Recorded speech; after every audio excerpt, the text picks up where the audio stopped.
you've got this emerging market coming through of these early 20-year-olds. How did Me and My Activewear happen? There's been a real shift recently of this eco-conscious trend. So you're seeing they're skipping the Sheins and the Zaras and the H&M. So we need to find a fabric that matters. Do you feel in this space, do you have like an immediate local competition that does? Athletes and perform for the likes of you and me, or the mum down the road who wants to lose weight or just wants to get strong. When I put my sports kit on, it's just that feeling of strength, that feeling of empowerment. 20 years ago to help launch Sirocco, a business between Heineken International and Emirates Airlines. When we were looking at the children's range and also the women's range, is that everything nowadays is so revealing.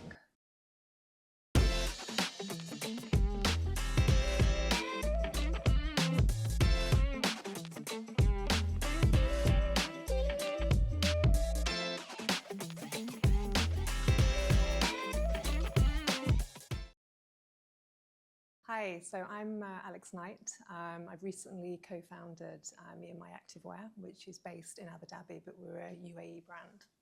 Okay, good to meet you, Alex. Yeah, lovely to meet you too. So you're Abu Dhabi based? We are Abu Dhabi based, yeah. Okay. So I've been in Abu Dhabi for about 10 years now, but in the UAE 20 years. So I started in Dubai and then up into Abu Dhabi for the last 10. So let's go back. What did you do 20 years ago?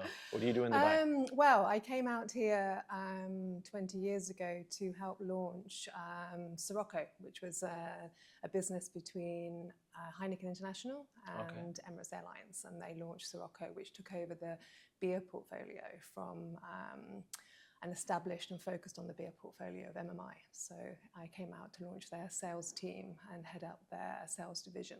Okay, and then what happened? Like what unfolded? Well, from there it was. I was there for just over a year, and then I was approached to help launch an outdoor media company with the sales experience and sort of business development that I'd gained over the years. In Dubai itself? In Dubai. Okay. So I helped establish an outdoor media company called Outdoor Exchange at the time, and what that involved was working with lots of different outdoor media outlets and bringing it all together. So the likes of HSBC, DHL had a one-stop shop when it came to outdoor media campaigns. At the time, the market was exceptionally cluttered when it came to advertising. So we sort of became a one-stop shop for them and their marketing campaigns. Okay. Yeah. And then from there, so my experience is vast I've always been in sales. So I've always been very heavy in, I love building relationships. I love just planning with clients around their brands and what they can achieve through marketing. I think sales and marketing are hand in hand. So even though I'm very much from a sales background, the sales and marketing industry is so close together that you just generally involve in that remit. So from there, I then went to, I was approached by Sport City in Abu Dhabi to help launch their sales and marketing or their sales and commercial rights strategy. So the government had just passed over Sport City to Mubadala. So Mubadala was establishing a new team there to set up Sport City and to relook at it as a commercial entity and how they could grow it in the community. So then I went back into sport. Okay, and you moved to Abu Dhabi then? I moved to Abu Dhabi, yeah. So that was, I stayed here for about 4 years and eventually moved up to Abu Dhabi. So I was with Mubadala with Sport City for 14 years. Wow. Yeah. And you did the commute, the shuttle? I did for 4 years, yeah. It was fine. You fine? kind of get a coffee, you sit in the car, you either get on your phone and make some phone calls. Yeah, it was okay. I was all right for 4 years. Okay. And so then was that a conscious decision because you have family here? And to do the commute? I think it was about friends at the time. I was established here. I had a really strong set of friends. I knew Dubai. I loved Dubai. Yeah. 20 years ago, Dubai was very different from what it is today. Yeah. It was quite close. It wasn't when you travelled around. Even if you went out for dinner, you'd always bump into someone you knew. So, your friends become your family, right? Yeah. So even if you don't have family here, your friends become your family. And it's still the same today to a certain extent, but it was a lot smaller then. Yeah, now it's a lot. So you might have a lot of exactly. those small groups of friends. Yeah, so for me, moving to Abu Dhabi was quite a tough decision because you have to then re-establish yourself in a new city. Mm. So even though, you know, Dubai is only an hour away, it's still quite a big decision to move your life up to Abu Dhabi or in a different city. So what finally gave in? Like, what made you move? They changed the rules. If you work for the government, you had to live in Abu Dhabi. Oh. Yes. Okay. So it was that push that I loved my job. I loved what I did. You know, my whole background had been sport until I left university and went to work for Imperial Tobacco. So I kind of worked in Imperial Tobacco. I worked for Heineken International, which is totally probably the opposite to the sport and health side. Exactly, the odd one. Of what I'm very, very passionate about. And I then went into this business that was able to develop sport in the community, which for me was fantastic. So my passion for sports was able to become my business as well when it came to, you know, so that drove me to stay in Abu Dhabi and establish myself there. All right, so let's come to the main point. How did Me and My Activewear happen? Well, after 14 years with Side Sports City, with Badla, I thought it was time for change. So for me, I wanted to create something for myself. I wanted to create something about what was important to me. So I'm quite a principled person. Okay. I have strong ethical values when it comes to business. And I just wanted to look at something that we could build and develop that mattered. Something that when I go back to telling this story, when people ask me the same question, when I was young, I'll go back to sport. Sure. Played a major part in my life. I can't remember a time when I didn't play sport. I was the child in the classroom, looking out the window at the field, wanting to be out there playing, running around, playing basketball, playing hockey, whatever it was. But I didn't want to be in the classroom. I wanted to be out. And that was me. That's where I got my happiness from. And over the years, the sports I've played have changed. They've evolved as I've got older. But what has never changed is the way I feel when I put my kit on. And when I put my sports kit on, it's just that feeling of strength, that feeling of empowerment, that great feeling that you can achieve something.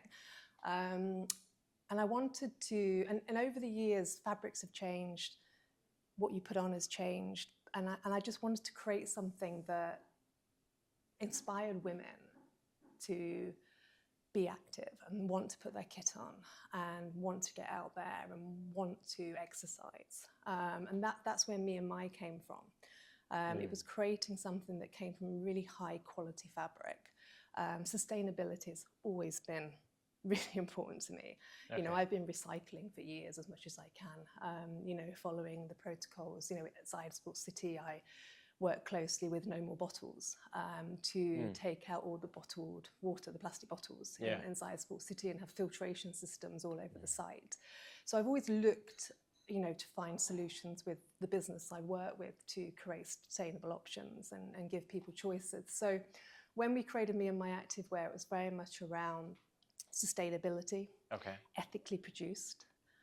So we wanted to source our manufacturing and our fabrics from ethical companies that, you know, looked after their staff. They cared about the environment and they had the right processes in place to do that. How do you audit that? Like, how do you know? They all come with certificates. So they're all manufactured out of Italy. So everything carries the Blue Sign certificate, which is globally recognized.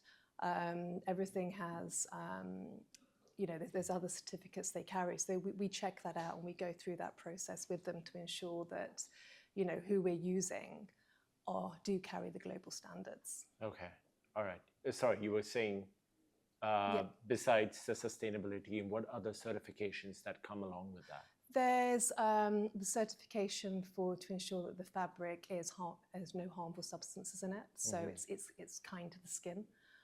So that's the certification that has that. So we know that there's no harmful substances in our fabrics. And what is it made of? What makes it sustainable?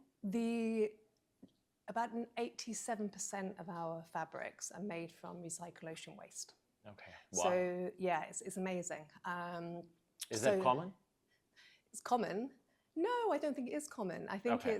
this is what's key. It took us quite a while to find the right fabrics that not only were sustainable, but also could perform, right? Because there's no point in having a sustainable fabric if Okay. it's not going to perform for the reason why you're making the product. So for us, we needed to keep the sustainability there. So we need to find a fabric that mattered and actually was a valuable fabric in the sustainable world, but also that could perform for athletes and perform for the likes of you and me, or the mum down the road who wants to lose weight or just wants to get strong.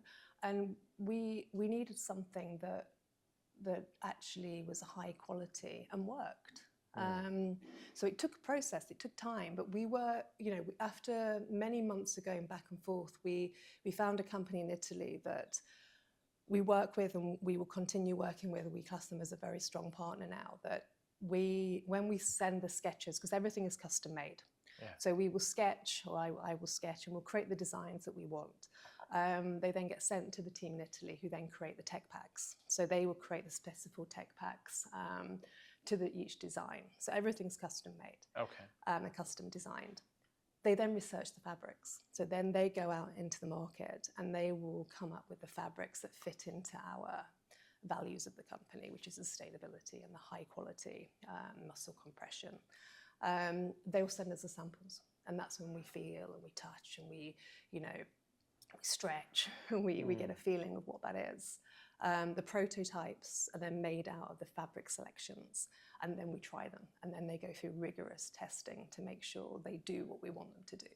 Okay. So yes, so the main fabric we use is recycled ocean plastic, recycled ocean waste, which is from plastic in the ocean. It's from discarded fishing nets, could be carpets, and they just take that away. It goes through a regeneration process. Okay. And they create these polyamides that are equal to a virgin polyamide. And the interesting thing about these fabrics that we use, they can be regenerated over and over again. And so, when they no longer want to be used or they no longer can be used, they just get regenerated. So it's an amazing process there. And then the other side of our fabrics at the moment are recycled plastic. So we have, I'll show you. We have, Sure. so this here is the recycled ocean plastic, or ocean waste. Okay. And you feel the softness of the quality of the fabric. So it's designed by you here. We design manufactured here, in Italy. manufactured in Italy with Italian fabrics. Okay. Yeah, so that's the ocean waste. And that's the logo. And that's the logo. Okay. And then this is the recycled plastic. And you feel the softness. Yeah, definitely. Of the fabrics. I mean, it feels amazing on the skin. And what we know is it's not harmful for the skin because it carries all of the certificates to say it's clean. And the other thing is, we, as parents, for myself, my daughters, one of my daughters specifically had a real issue with fabrics. So she was very much around, felt itchy, didn't feel soft, she didn't want to wear it too tight, too this, too that. But there was very certain things that she would wear. And I talk to a lot of mums and dads out there, and they say exactly the same. It's quite a high percentage of children that are very particular about fabrics. And since my daughter's been wearing these and other children I know, there's been zero irritations, zero problems, because they're just not, that the fabric is made to be kind to your body. For this climate as well. And this climate, it's been selected specifically for the climate. So the fabric that's, as I said earlier, is majority of our range, also has UPF 50. So it is, once it's on, it's protecting your skin from the sun rays as well. So it's manufactured, fantastic. So it's so tightly, woven, and then it's treated in order to protect us from the sun. So it's a fantastic fabric. Okay. It feels amazing. Yeah, it does. Tell me a bit about the logo. How did you come out? How did you come around with this? That's a good question. I wanted something simple. Okay. I wanted something, so Me and My Activewear is quite a mouthful. And the reason why we came up with the name was why the name? I'll start there. Yeah. So the Me and My Activewear was about me and my daughters, me and my family, me and my friends. You're about relationships. Yeah, all about connections, right? Me and my community. You know, we're nothing without the community that surrounds us, right? So it was very much, you're right, it's very much about relationships, you know, and coming together. So that was the reason why we came with Me and My. Okay. The logo I wanted to be really simple. Okay. And I think eventually it may evolve slightly to, I've got some other ideas of where I eventually want to move it to, but it's a very simple logo. I didn't want something, you'll never see our logo splashed all over anything. You'll never see it in large format. It will always be very, very simple, subtle, in my opinion, classy. You know, will never be heavily branded. I would say you'll never see a crazy print, but you never know. I might eat those words, who knows? But I am very specific about, you know, that elegant look, the simple styles, the coverage, you know. So the logo, yes, the logo came from that, and it's quite interesting because when we were playing around with it, if you actually turn it back to back, it looks like a body.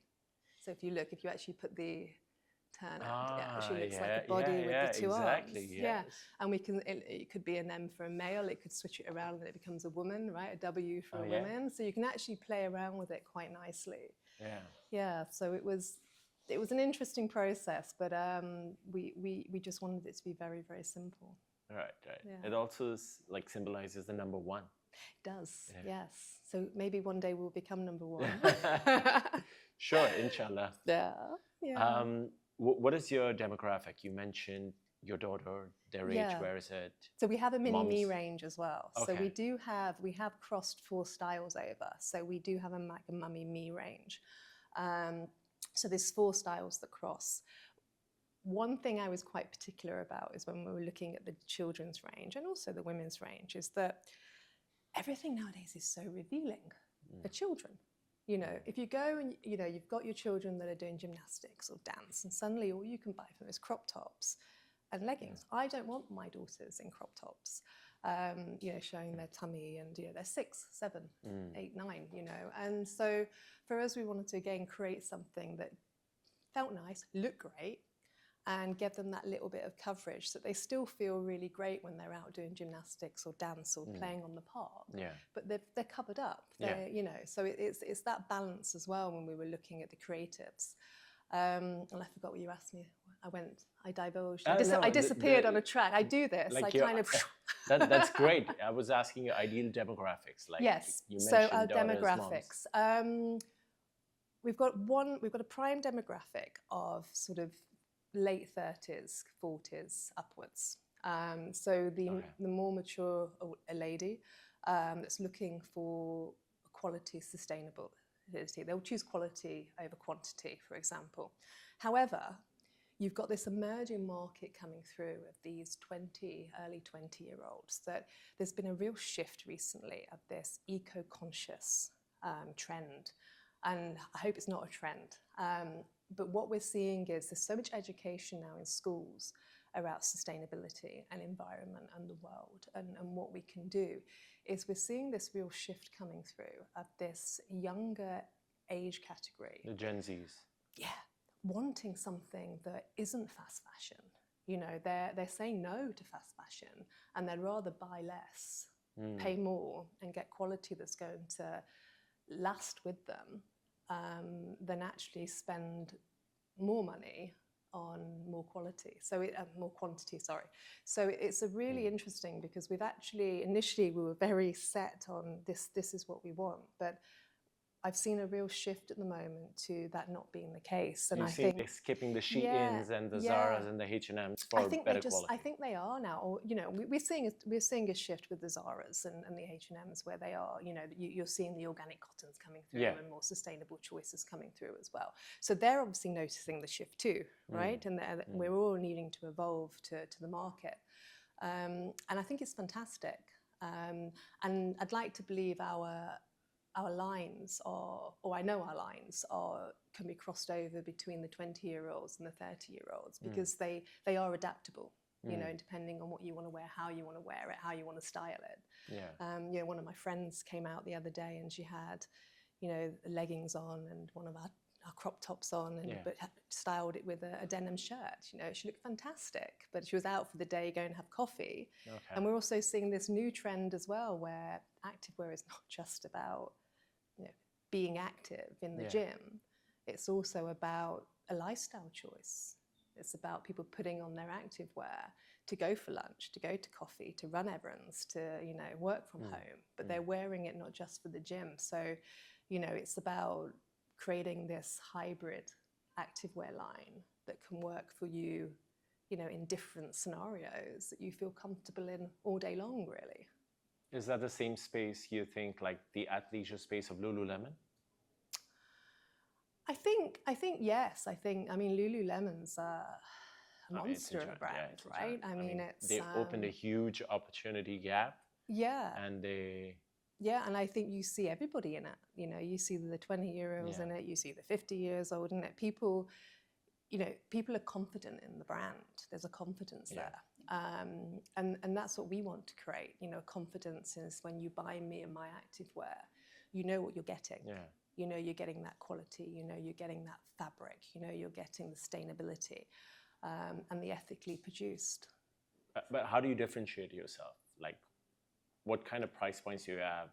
I understand on the quality, but price would play a role, especially with the Gen Zs. Yeah, and we're taking a stance that we're not a Lululemon, we're slightly below. So we're looking at, and we've done a very much a benchmark in the market when we were looking at this.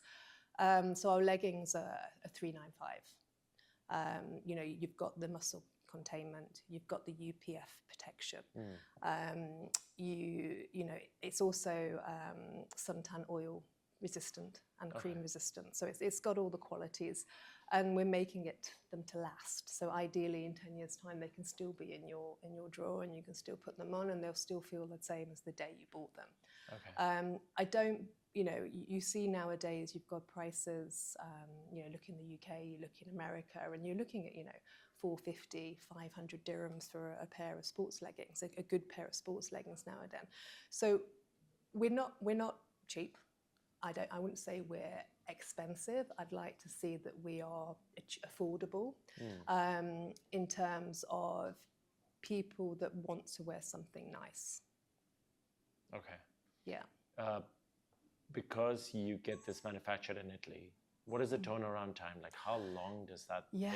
And how does that affect your bottom line? Because it's not going to be, definitely not low priced, getting it manufactured there. Yeah, and it's not, and that again was a conscious choice in terms of, you know, that ethically produced product. So we know it's taken about 12 months, 14 months to get the first range off the ground. So it's been a lot of back and forth, the selections, the working with the team in Italy, ensuring that the prototypes were correct.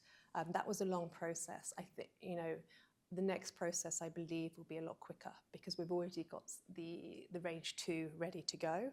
And that was a lot shorter process because it is about relationships, right? The minute you start to understand each other, they understand more what we're looking for. We understand what information we need to give to them more. It's all a learning curve.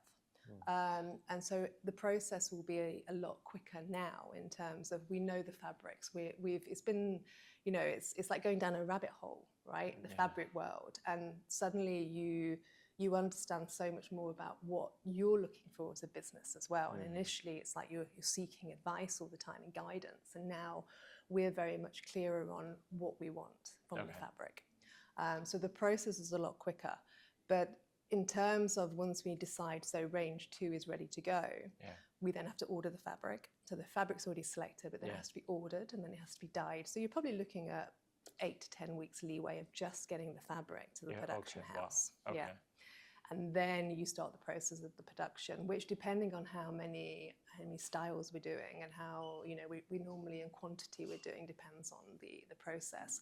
Shipping it here, we've actually recently used air freight because everything that was going on in the Suez Canal, etc. So we air freighted, which actually was a lot shorter time than obviously shipping. So but raise the cost.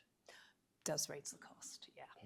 So we're very clear on, you know, we're making the choice to keep it ethical and high quality over high profits. That's a conscious choice. And hopefully, you know, we will see, with the sales increasing and things coming through, we know that will continue with the brand. That we would never, from our standpoint, the values of the company, we always need to ensure, and whether that makes us niche and whether that makes us always, not a global company, but quite a niche, small market company, we will, we'd always accept quality over quantity. Okay. With the other, do you feel in this space, do you have like an immediate local competition that does similar things? I think there's a lot of competition at the moment. I think the market's very flooded. Okay. And I think this is what's key with communication. What I've found recently is you're seeing that all these brands advertising, social media is flooded. You look and you see you reel it through, and you're like, oh, do you know about that one? Oh my God, another one. Yes.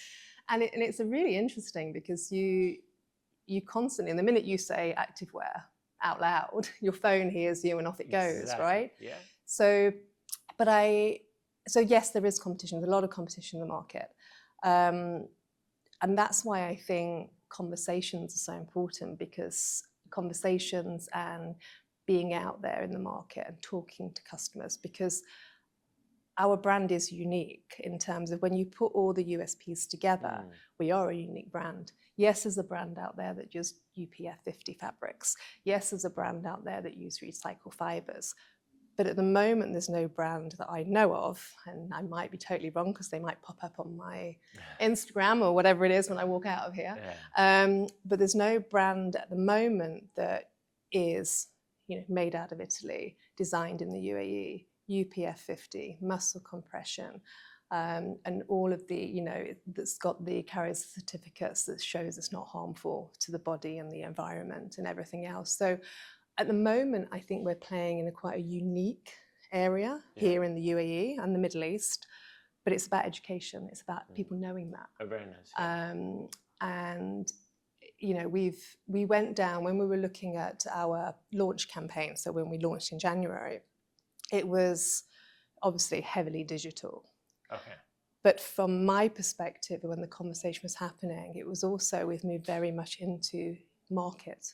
So I spent a lot of time doing the pop-up markets and going into, joining the women entrepreneurs and taking our product out to market. We're currently partnering with Marina Moves with Yas Marina. So there's free fitness classes over the weekends for the next 4 weeks. And Saturday is CrossFit and Sunday is Pilates, and we're there supporting it. And the ladies there and the men can come up and they feel it. We talk to them, we tell them about the brand, and they buy. When they hear about it, when they see it, when they try it on, they love it. And that's when we sell it. And that's when the feedback is amazing. Seeing is believing, but in your case, feeling is believing as well. Like you need to feel the fabric to know the difference. Yeah, exactly. And that's what we is key, is that community engagement and actually being present so people can talk to you. They can meet the founders, they can talk to us, they can understand the story of why we went down this route. And that to me is what's key. It's that combination, that equal combination of, yes, we need to be out digitally, but we also need to be out with the community. Do you think influencers play a role in this? I think they do. Yeah.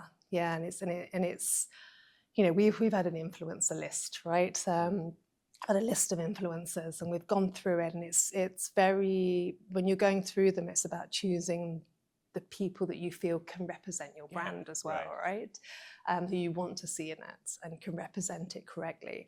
And it's hard, really, because you see some influencers, you want them to be wearing it because they love it, not because they're paid to do it, right? And I think it's that balance as well. So influencers do, for sure, play a really key part in it. And, a couple of weeks ago, I was lucky enough to, again, through conversation, I've met some amazing women when I've been out and about in Abu Dhabi and Dubai. And, sometimes you don't even realize that they're an influencer, and you're talking to them, and the next minute they're posting, a story about your brand. And that's an amazing win, because you're getting coverage that is a natural, natural coverage, right? They're covering you because they love you, and because they love the product, and they enjoyed that conversation, and they feel a connection. And that's what's truly important. So that to me is more powerful than anything. Okay. So going the organic way rather than paying someone to show up and wear the outfit and say it on TikTok and yeah, Instagram. that to me is key. I mean, I'm not going to, it's going to be a little bit of both, I'm sure, along this journey. Yeah. But for me, that's the most powerful. And how do you decide on the sizes, like the trends and the sizes that follow? Because how do you like cater to the plus size women with your fabric that fits? Yeah, it's a good question. We go up to an extra large. The fabric is quite stretchy, but it also sucks. So it kind of allows the movement of stretch, and then it sucks back in. So we're looking at the oversized t-shirts, looking at more coverage, which is, all of our items give the coverage, but I think that extra, so it comes below the bottom and it gives you that additional coverage and things, but it still feels and looks amazing. So that's what's key. It doesn't matter if you're in the oversized range, you still want to look good and feel good, right? So I think that's where the brand will evolve. Okay. It's very much about empowering women to get exercise, be healthy. So we want to be a brand for everybody. What is your definition of empowerment? Ooh, that's a really good question. What's my definition? It's strength. It's feeling that you can attack the day. It's feeling that you can achieve. It's a feeling of happiness, and you go to bed at night and you feel, what, I've really had a great day. I've achieved what I wanted to achieve. I felt great. I've looked good, and it's a feeling inside. I don't think anybody else can make you feel empowered. I think it's something it has you to come feel. From within. Yeah. I agree with that. Yeah. And I think you have days where you feel terrible, right? And you really don't feel empowered. and we've all got our ways that pull us out of that, right? And I always say this, and it goes back, and it's not cliche, but I always say this. For me, it's exercise. So if I'm awake up in the morning and I'm like, oh, I just don't feel myself. Yeah. I know I put my kit on. Because they always say, research shares, and I'm a full believer in this, put your kit on and you'll want to exercise. Walking around in your activewear makes you actually want to be active. It's a psychological thing, right? So I always know, for me, it's about putting my kit on and going for a run, or going to the gym, or going for a walk. And my other founders always laugh at me because I always think when I'm running, and I come up with these crazy ideas. And I'll come back and I'll be messaging them, or sending them a voice message. I'm like, I've been running. And they're like, oh no, she's been thinking. And it's this whole, but it's where I decompress. Yeah. And then the thoughts just start, I'm running along, and then I'll stop and I'll walk for a bit. But it's where I start to process. I decompress, and then the ideas come. And for me, that's the empowerment side for me. It's that, it's when I'm not feeling great. Yeah. I know that exercise makes me feel great. Fantastic. So, yeah. Tell us something about the other founders. How did you guys come along together? And it's all your investment, or do you? It is. Yeah. So we've been lucky enough to so far have invested our own money through savings and investment in the brand. So we're a self-invested company at the moment. So Eliana is. Our children are very close friends, best of friends. We've known each other probably about 8 years now, and we've been bouncing off ideas for ages. And it was us that kind of came up with the idea initially of the girls' range, because we were just fed up of the only options were the crop tops. So when I kind of said, I want to do this, I want to take the giant leap of leaving my secure job and do something for myself. Ellie came on the journey with me. So she was straight away, she was like, yeah, let's do this. And initially we started to build it up. And so Ellie is Australian. Okay. I'm obviously English, British. And the third person is Najood. Now, Najood's Emirati. Okay. So Najood worked for me for 6 years. I was her director. She was our communications and social media within my team. Okay. So we always joked together in the office. So, you know, when you have a connection with somebody and you see such a determination in somebody. She's probably, I'm going to say 11, 12 years younger than me. Okay. Yeah. And she, you know, she came to us mid-20s, but with such a work ethic. You know, you gave her a project to do and she would do it. Her ideas were fantastic. She would go above and beyond all the time. She wanted to prove herself. You know, she was empowering. You know, and it was fantastic to see. So we always had this connection, and it was. So we always used to joke that, you know, if one of us went off, we would take, you know, we'd join each other. And it's funny because I decided I was leaving, and I decided this is what I was going to do. Yeah. And the Jude and I went for a walk, and I said, I'm going to do this, and I want you to come on this journey with me. And she stopped and she said, oh, I always thought I'd open a coffee shop. And so we just laughed, and I'm like, well, and she's like, oh, I need to think of this because it's always been coffee. And I was like, okay, well, just, you know, take some time. She's like, but I love sportswear. I said, well, I know you do. And a few days later, she came back and she's like, I'm in. I want to be involved in this. I want to be a part of this. And she has been. So it's the three of us. And it's amazing because we have this diversity of age. We have a diversity of cultures. Yeah. We have so many, we're all very different in so many ways. And it works so well because, you know, I'll get carried away sometimes and then I'll get grounded by one of them. And I'm like, okay, yeah, you're right.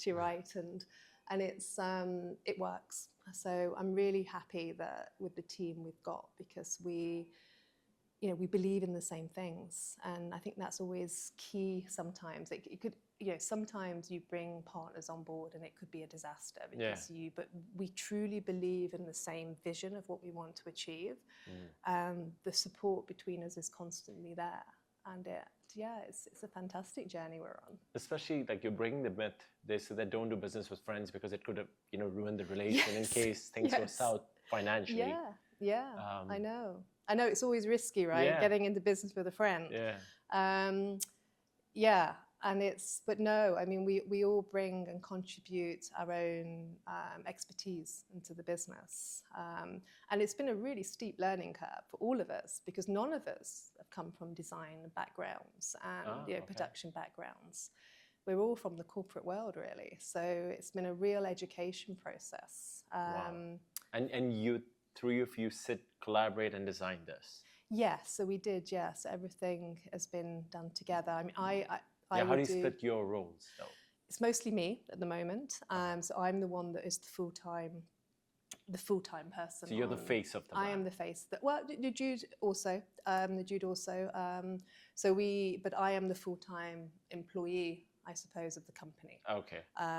Hopefully, eventually, the plan would be that it would change, and once we become, we would evolve, and it would be that everybody else comes on full time. But at the moment, no, it's just me. Okay. I'm the driving force. So I would say I do, you know, a large percentage of the daily work, but everybody equally pulls in. You know, and Jude will work in her evenings, so will Ellie. She'll come up with really creative ideas. And it just pulls together as a team. You know, we'll all be at Marina Moves this weekend. Okay. So, you know, talking to our customers, and in the evenings we work outside of the normal hours. Okay. Outside of their jobs, their other jobs. Yeah. So, So for you, it's a very long day because you're constantly thinking. You're running, you're thinking, you're in the evenings putting your kids to bed and thinking about it because they are working at that time. That's when they get there. And it is. Last night, you know, I put the girls to bed at like 8:30, and then I was on the laptop answering some press, you know, questions till about, you know, 10:30, and then fired it off to the Jude to say, right, over to you, complete it, you know, which she'll no doubt do today. So it is very much teamwork. That's great. And coming from a sports background, I love teamwork. Yeah. You know, I'm sure. It's what matters.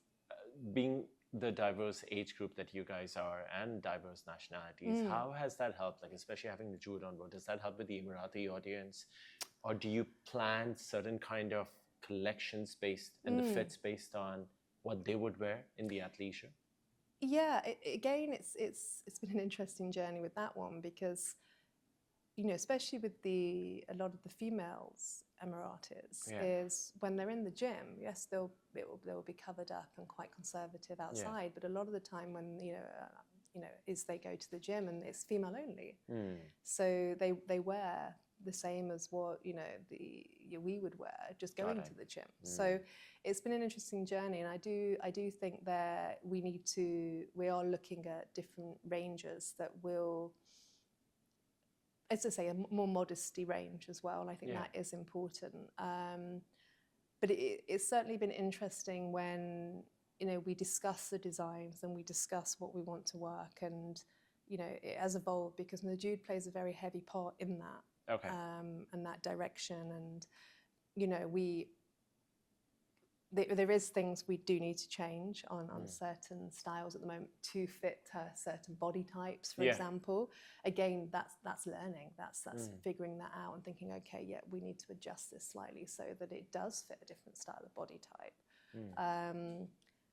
But when we look at targeting different nationalities, I think we've all got our strengths with that. I mean, I've worked obviously with a government company for years, so I've got a great connections, and so has Najood with a diverse different nationalities. And I think it's just talking. It's just talking to everybody and being open to everybody, and trying out new and different things to make sure the brand is exposed to different cultures and different nationalities. I know it's a bit too soon, but do you have like certain seasons picked out that this is when we think this is going to fly off? Yes and no. It's, I think this market's, I think you never know. This is the point. You can launch a hoodie, for example, and you'd normally look to launch like a nice, hoodie in probably November time. You're hitting the winter season, but actually, you probably sell loads of them in June, July, because everybody's heading off to Europe, where you just never know what they're. You go to England and it's freezing, right? And it's raining every day, so a hoodie's perfect. So I think it's very difficult because we're all transient.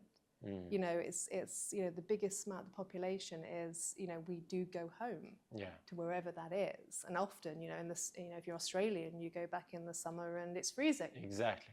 So I think it's hard to kind of pin that down here. I think it's different if you're a UK brand or an American brand, or and then you're moving with the seasons that you understand. I think here we see a real depending on the weather, is depending what people buy and depending where they're traveling to. So it's a good question, because at the moment I can't answer that, because we're newly launched. So I think it's seeing. I'm sure there will be a trend, and we certainly with range 2 is around that. The hoodie, the joggers kind of thing, but lightweight. So again, it's about this environment. So if you do then go to Europe in the summer, they work perfectly, right? Because if it is warm, then you've got the lightness of what you're wearing. So I think it's another learning curve that we're going to go on. Where do you retail right now? Where are the avenues you think you're going to sell this at? At the moment, we're just purely e-commerce. Okay. So we're trying to raise awareness through the social media, driving people to the website. Obviously, when I'm out and about in the community, we're selling there, so people can come and try it and buy it. And then the next chapter would obviously be looking for probably a signature retail outlet, which we'll probably do in Abu Dhabi, which would be our initial signature brand. And I think you then go back to the quality over quantity, right? So I think it's, you see a lot of brands open more and more stores. And we all do what's right for our own product. And I think, our initial focus would be, yes, we want a signature store in Abu Dhabi, and then maybe one in Dubai. And it would just evolve. I think it's about, again, trial and error and working out what's right for the brand at the time. I mean, that's amazing for scaling up. That's going to be a huge investment, though, having your own stores. It would be, yeah, and we are exploring certain partnerships. We're exploring collaborations with gyms, for example. So there's certain gyms here in Abu Dhabi, Dubai, Elaine, Western region, etc., that obviously look to stock certain gym wear. So certainly looking for collaborations in terms of where we can place our product and sell it. Yeah. There's obviously opportunities within a lot of stores where we could again get stocking there and get the listing so people can come in. So we're currently exploring a number of opportunities and seeing what's the right fit for the brand. With Saudi opening up, do you think there's a lot of potential? I think there's a huge potential in Saudi. And, you know, part of me initially wanted to, let's get to Saudi now kind of thing, in terms of let's promote in Saudi. But again, the Jude, sometimes, you know, she's got that sensible head on at times. And I say at times, a lot of the time. And, you know, she was like, let's focus on the UAE, even when it comes to social media. Let's get this right, and then and she's totally right. Yeah, you know, I don't want to run before we can walk, and I think we need to concentrate on this market here and get this right and trickle into Saudi, because I think there's a lot of what happens here, then there's a knock-on effect into Saudi, and the time will come that we will heavily, you know, attack Saudi in terms of social media and sales and everything else. But again, it needs to be the right time. And I think the right time is what is key for every next move that we do. And we're constantly assessing and reviewing and looking at it. You know, we don't have a strict business plan that we're sticking to. It's there. Yeah. But I think what's always key is you've got to adapt, and you need to be able to move and have a plan, an adaptable plan in place where you can just keep, you know, moving. Can't be stringent. And I think that's what's amazing about owning your own business, right? Yeah, yeah. Is you can do that without the restraints of a massive organisation saying, oh, well, that wasn't in the plan in January. You know, but that's the best thing, that you can make those decisions and adapt. Yeah. We're going to wrap this podcast with you telling something to our viewers about aspiring entrepreneurs if they're setting up a business in Dubai, Abu Dhabi. What kind of advice would you give them? I would say, don't be scared to do it. Don't be scared to seek advice.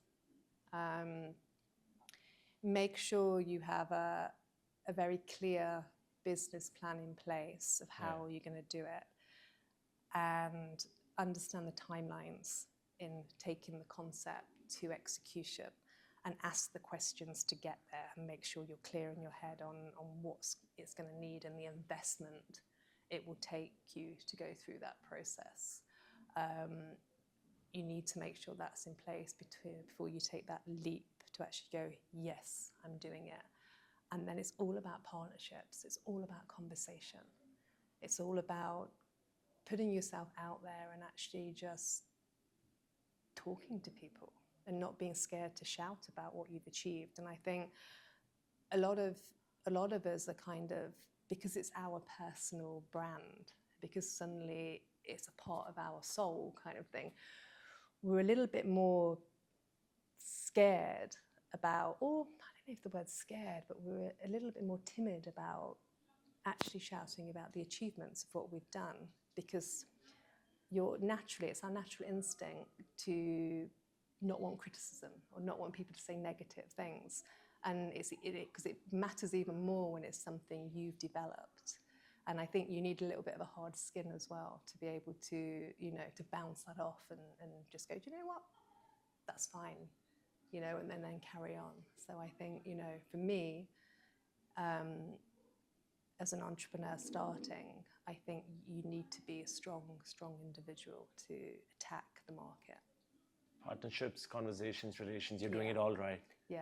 Thank you, Alex. Thanks for coming. Oh, thank you for having me. And representing Me and My Activewear. Wish you all the best and success. Oh, I appreciate that. Thank you. I'm sure you're getting it all right. And I'm sure there will be some wrongs along the way, but we are learning as we go. Yeah. Thank you. Fantastic. Thanks, Alex.